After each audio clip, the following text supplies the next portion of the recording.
All right, let's just jump right in. We're about to talk about a financial product that is so huge, so powerful, and so active that it honestly makes almost everything else look like small potatoes. We're talking about the world of futures. So, let me just ask you this straight up. What do you think is the biggest financial market out there? Your mind probably goes to stocks, right? Or maybe that massive foreign exchange market where all the world's currencies get traded. But what if I told you there's something even bigger? The answer is futures. I mean, we're talking about a market where the daily trading volume can explode into the trillions of dollars. On many days, it's bigger than even the foreign exchange market. It is, without a doubt, the undisputed king. But what is this monster of a market really? Is it some kind of sophisticated tool that keeps the global economy humming? Or is it just the world's biggest, most high-stakes casino? Let's figure that out. You know, to really get a grip on its incredible power, we have to go back to its super simple roots.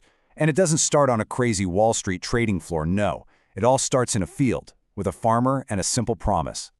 At its absolute core, a futures contract is just this. It's a deal. It's an agreement to buy or sell something, could be wheat, oil, gold, you name it, at a price you both agree on today for a delivery that's going to happen sometime in the future. It's basically a handshake that locks in a price, protecting both sides from crazy market swings.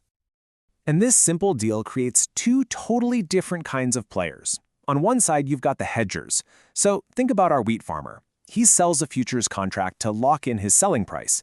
That way, he knows he won't get wiped out if wheat prices suddenly crash. He's just trying to reduce his risk. But then, on the other side, you have the speculators.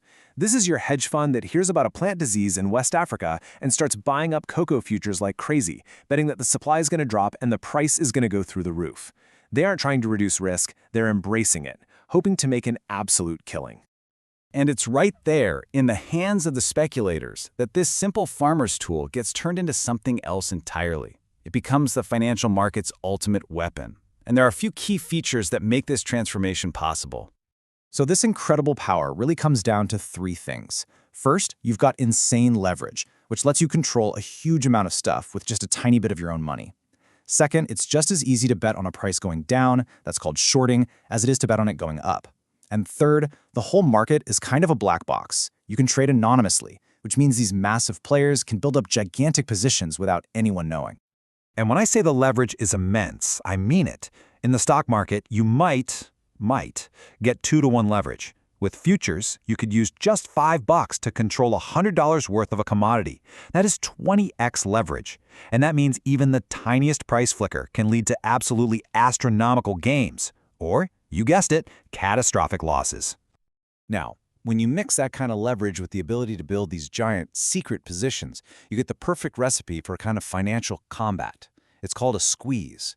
And it's where one side literally tries to back the other into a corner so painful they have no choice but to surrender, which in turn causes the market to just explode. One of the most legendary examples of this was China's 327 incident way back in 1995. A firm called Wango Securities had this huge bet that prices would fall.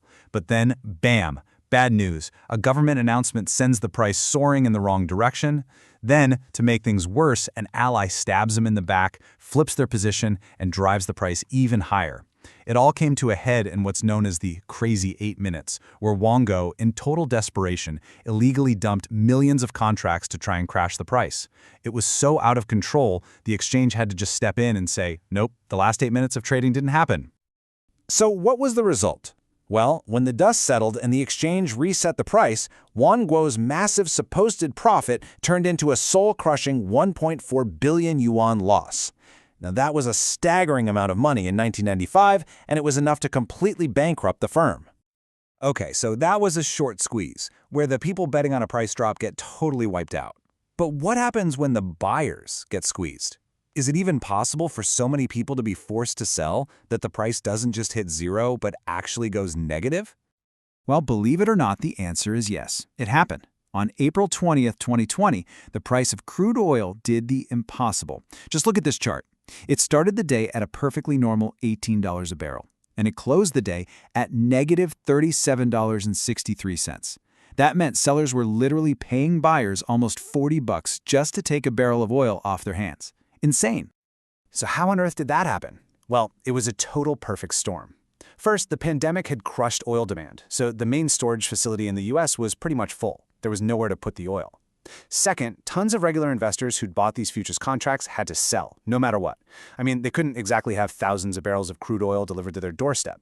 Which led to step 3, a massive flood of desperate sellers and pretty much no one left who could actually buy and store the oil. The price had nowhere to go but down, and then through the floor. That's a long squeeze. So after seeing these absolutely spectacular blow-ups, we have to circle back to that original question. What is this market? Is it a tool? Is it a trap? Or is it somehow both? This quote really gets to the heart of what modern futures have become. See, the market has moved way beyond just physical stuff like oil and wheat. Today, futures are just bets on a number. You can bet on stock market indexes, on interest rates, you can even bet on the weather. If it's a number you can track, it can be financialized and turned into something you can trade. And that really brings us to the main takeaway here. Futures are a true double-edged sword. On one hand, for a farmer, or an airline, or a chocolate company, they are an absolutely vital tool for managing risk in a crazy volatile world. But on the other hand, for speculators with deep pockets, they become a high-stakes, high-leverage battlefield for waging financial war, a war powerful enough to bankrupt huge companies and even put pressure on entire countries. Which leaves us with one last thing to think about. When you have a market that allows for this much leverage, this much secrecy, and this much raw power, a place where prices can literally go negative and a company can be erased in just 8 minutes, can a market like that ever truly be tamed?